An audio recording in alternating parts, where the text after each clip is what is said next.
Lucky Bhaskar படம் எப்படி இருக்குன்னு பார்க்கலாம். படத்தோட கதை என்னன்னா, ஹீரோ வந்து பேங்க்கில் ரொம்ப வருஷமாக ஹார்ட் ஒர்க் பண்ணி ரொம்ப கஷ்டப்பட்டு ஒர்க் பண்ணிகிட்ருக்காரு. இதுக்குன்னா அவருக்கு தான் அந்த ப்ரொமோஷன் அடுத்த ப்ரொமோஷன் வரும், மேனேஜர் லெவலில் போகலான்ட்டு ஒரு ஏமை வச்சு ரொம்ப ஹார்ட் ஒர்க் பண்ணிட்டுருக்காங்க. ஆனால் வந்து திடீர்னு வந்து இன்னொருத்தருக்கு அந்த ப்ரமோஷன் கிடச்சிருது. இவருக்கு அது இல்லாமல் நிறைய கடன் பிரச்சனை வேறு இருக்குது. இவரை வந்து அடிக்கிற லெவலில் விட்ட பெரிய பிரச்சனை பண்ணுற அளவுக்கு கடன் பிரச்சனை இருக்குது.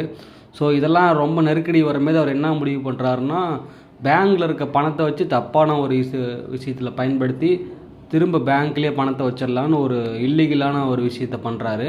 கடைசீட்டில் இதுலேருந்து வெளியே வந்தாரா, எப்படி பணக்கார ஆனாரா, இல்லை இந்த பிரச்சனையில் மாட்டினாரா இல்லையான்றது தான் படத்தோட கதை.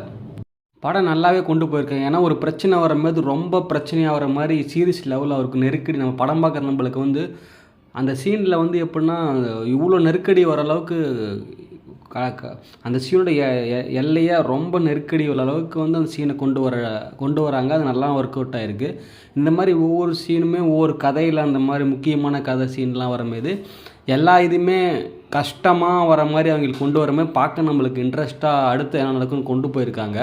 ஸோ இந்த படத்தை பார்த்து கற்றுக்கிறவருக்குன்னா ஒரு சீனை எந்த அளவுக்கு அந்த எந்த மாதிரி ஒரு டைலாக்ல எந்த மாதிரி அந்த சீனுக்கு கொண்டு போகலான்னு அந்தளவுக்கு ரொம்ப ப்ரெஷர் ஆகிற மாதிரி சீனுக்கு வச்சுருக்காங்க. ஸோ நல்லாயிருக்கு. இது வந்து இதே மாதிரி படம் ஃபுல்லுமே அடுத்து என்ன நடக்குன்னு கொண்டு போயிருக்காங்க. அவர் ஒரு சாதாரண இடத்துலேருந்து அடுத்து எந்தெந்த மாதிரி ஆகிறாரு, அப்புறம் லாஸ்ட்லலாம் ட்விஸ்ட்டாக இருக்கும், ஒரு மாற்ற மாதிரி இருக்கும், ட்விஸ்ட் ஆகிற மாதிரி இருக்கும். அது வந்து சஸ்பென்ஸை படம் பார்த்தா அது தெரிஞ்சுக்கலாம். ஸோ படம் ஃபுல்லுமே அடுத்து என்ன நடக்கும் எதிர்பார்ப்போட ஒரு டிஃப்ரெண்ட்டான படம். எப்படின்னா ஒரு கதையை மட்டுமே நம்பி அந்த ஒரு பேங்க் கதை அவர் ஒரு பெரிய லாவரார் மாதிரி இந்த மாதிரி கொண்டு போகிறாங்க.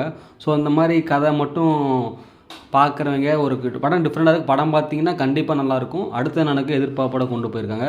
லக்கி பாக்ஸர் படம் கண்டிப்பாக பார்க்கலாம்.